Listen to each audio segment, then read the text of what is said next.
ఇప్పుడే వస్తా ఒక 5 మినిట్స్‌లో అని చెప్పి వెళ్తారు గదా! కానీ వాళ్ళు 5 మినిట్స్ అయినా, 50 మినిట్స్ అయినా, ఒక 50 హవర్స్ అయినా ఇంటికి రారు మహానుభావులు. ఇంకా మా ఆయన నేనెంత గుడ్డిగా నమ్మానంటే, పిల్లలతోటి నువ్వు శిల్పారామంలో ఇలా టైమ్ స్పెండ్ చేయి. హాఫ్ అన్ అవర్, 1 అవర్‌లో వచ్చేస్తా అన్నట్టు ఒక డైలాగ్ అయితే వదిలాడనమాట. ఇంకా వాళ్ళు ఎన్ని సార్లు చెప్పినా మనం వినడం, మనం మోసపోవడం ఇదంతా కామన్ అయిపోయింది.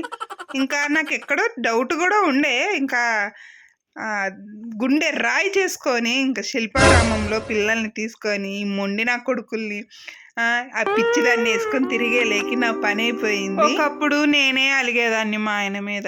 ఇప్పుడు తెలుస్తుంది అలిగితే ఎంత ఘోరంగుంటుందనేది. వీళ్ళందరూ నా మీద అలుగుతారు ఈ నలుగురు. కొంచెం కొంచెం సేపు. బతిమలాడుకొని, బుజ్జగించుకొని, ఒకవేళ బీపీ వచ్చినా కంట్రోల్‌లో పెట్టుకొని, ఒక చిన్న నవ్వు నవ్వి, అలా కంట్రోల్ చేసుకొని బయటకైతే వచ్చామనమాట. ఎలానో సక్సెస్‌ఫుల్‌గా కంప్లీట్ అయిపోయింది.